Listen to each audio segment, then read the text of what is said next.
students, welcome to Vision ज्ञान channel. This is Amrita, your maths teacher.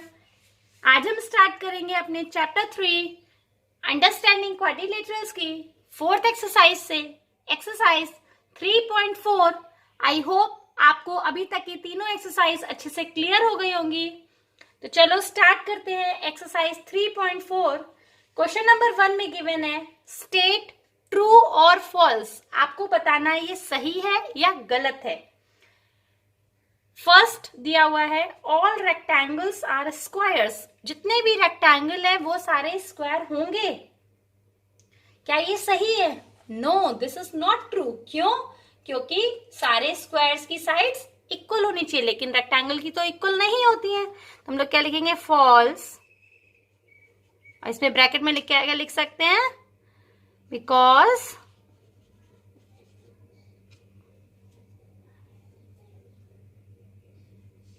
sides of square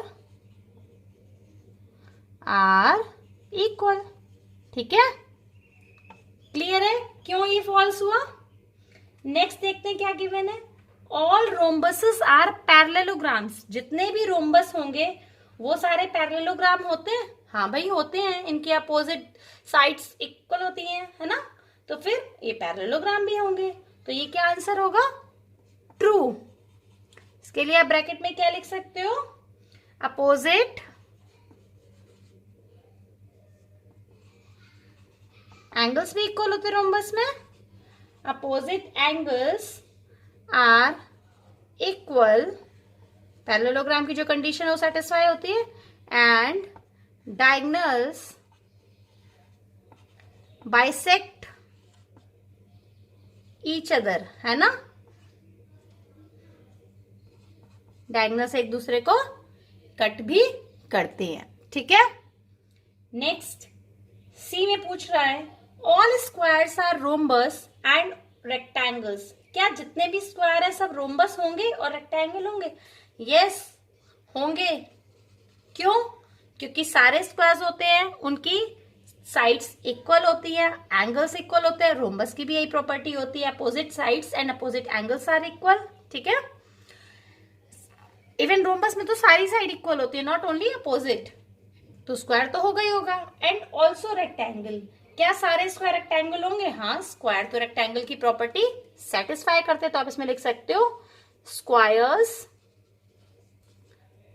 satisfy property of rhombus and rectangles. दोनों की property को satisfy करते हैं. ठीक है. नेक्स्ट डी पार्ट है all squares are not parallelograms.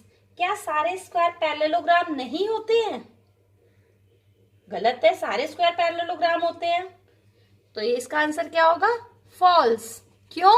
क्योंकि all squares satisfy the property of parallelogram. सारे स्क्वायर तो प्रॉपर्टी को सेटिस्फाई करते हैं ना पैरेललोग्राम की.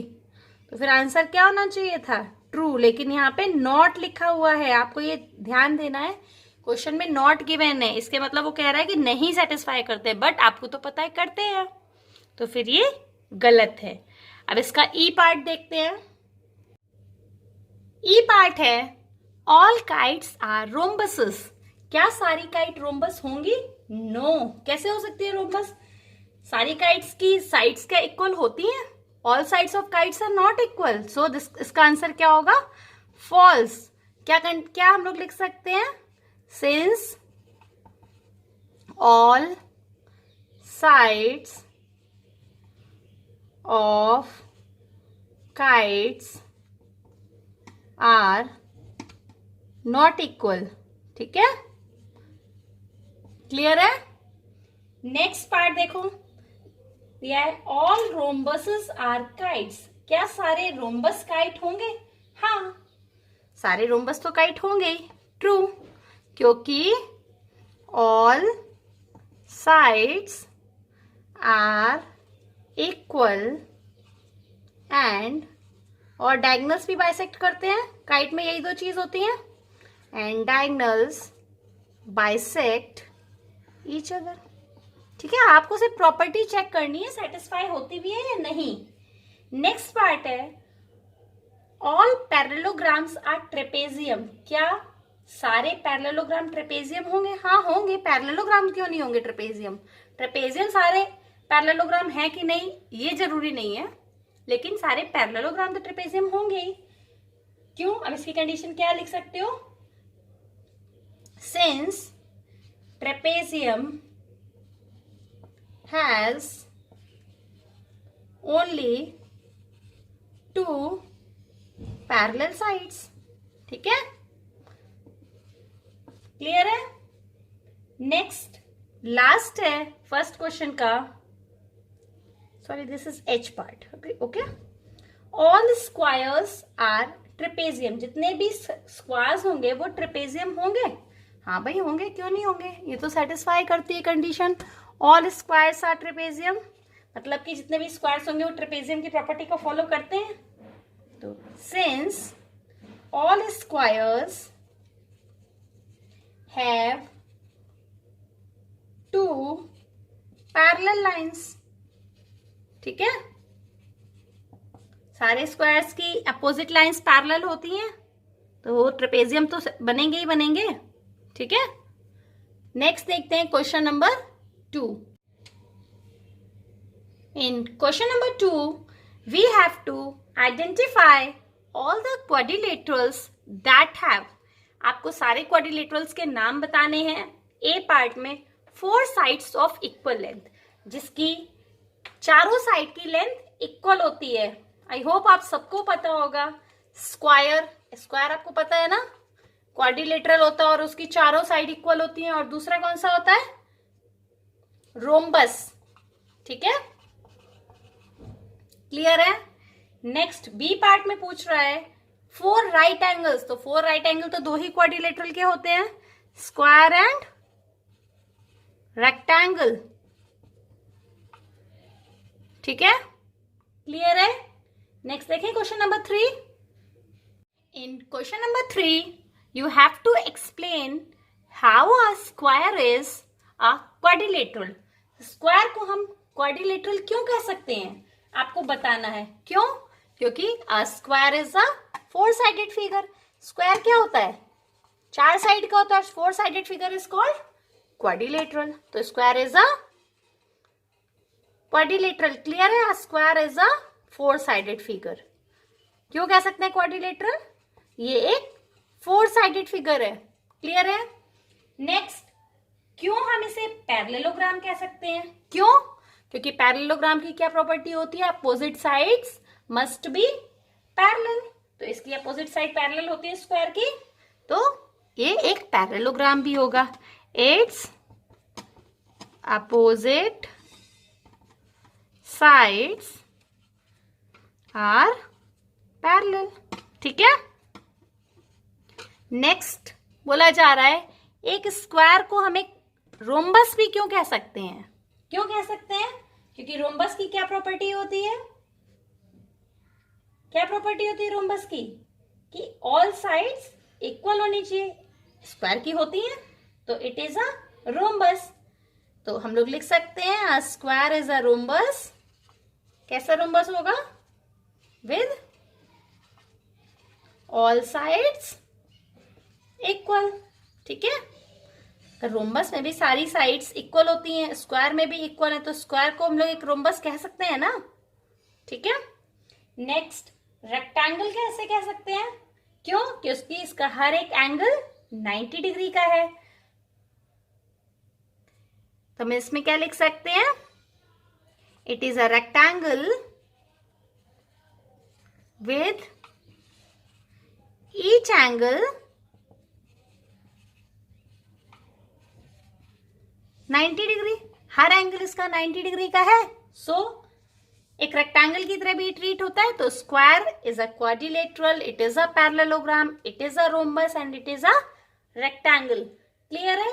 नेक्स्ट देखिए question number 4। Next question number 4 में आपको गिवन है name the quadrilateral whose diagonals, first पूछ रहा है ऐसे क्वाड्रिलेटरल्स का नाम बताओ जिसके डायगोनल्स बाइसेक्ट करते हैं। किसके बाइसेक्ट करते हैं? स्क्वायर के। स्क्वायर के अगर हम स्क्वायर बनाते हैं तो इसके डायगोनल ऐसे काटते हैं। बाइसेक्ट का मतलब होता है काटना, ठीक है। तो स्क्वायर के कट करते हैं और रेक्टेंगल के भी करते हैं और रोम्बस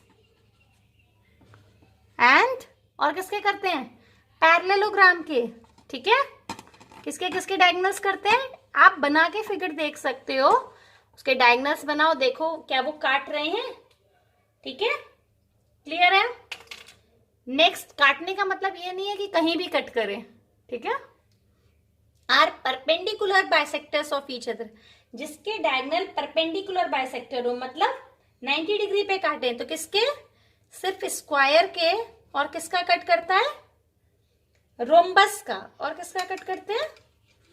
रोम्बस के, ठीक है। मतलब ऐसे अगर मैंने रोम्बस बनाया तो ये ऐसे कट करता है ना, this is perpendicular bisector. Clear है?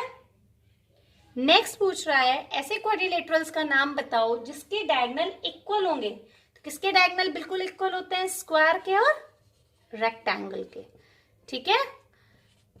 आई होप आप लोगों को क्लियर हो गया होगा ये क्वेश्चन। आप लोगों को अगर क्वाड्रिलेटरल्स की प्रॉपर्टीज पता है तो आप इजीली इस एक्सरसाइज को कर सकते हो, एक एक क्वेश्चन को अच्छे से समझ सकते हो।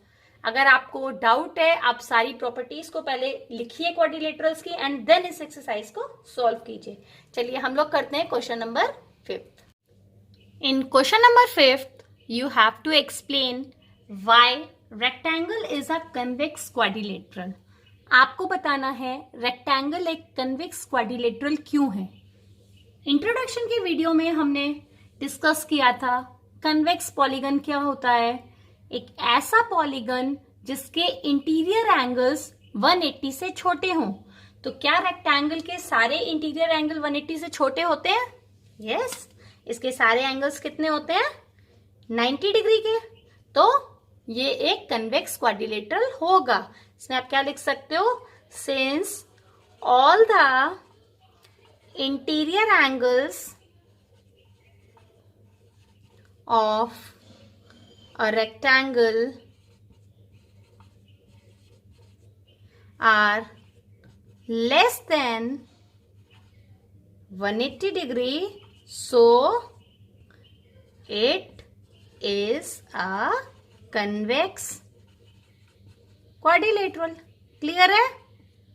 पॉलीगन है तो क्वाड्रिलेटरल भी देख पॉलीगन ही है, तो कंडीशन तो सेम ही लगेगी। नेक्स्ट देखते हैं इस एक्सरसाइज का last question, question number 6। Question number 6 given है ABC is a right angled triangle. एक ट्राइंगल है ABC जो राइट एंगल है। राइट एंगल मीन्स B पर एक है 90 डिग्री बना रहा है, ठीक है। And O is the mid point of the side opposite to right angle. और इसकी जो अपोजिट साइड है मीन्स जो हाइपोटेन्यूज है, इसका मिड पॉइंट क्या है? O, ठीक है। Explain Why O is equidistant from A, B and C। आपको बताना है O जो है ये क्यों बराबर दूरी पर है from A, B and C, ठीक है।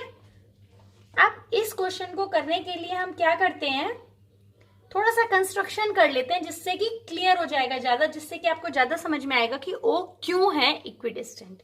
इसके लिए मैं क्या करती हूँ, जितना OB है ना उतना ही इधर एक लाइन खींच लेती हूँ और A को इससे मिला देती हूँ और B को इससे मिला देती हूँ, C को भी, ठीक है। तो ये मेरे पास क्या हो गया, एक रेक्टेंगल फॉर्म हो गया, ठीक है। तो रेक्टेंगल में क्या होता है, ये 90 डिग्री है तो ये भी 90 डिग्री, सारे एंगल्स 90 डिग्री के हो जाएंगे। तो अब यहाँ पे क्या बन गया, ABCD is now a rectangle, ठीक है। क्लियर है? With 2 right angle triangles.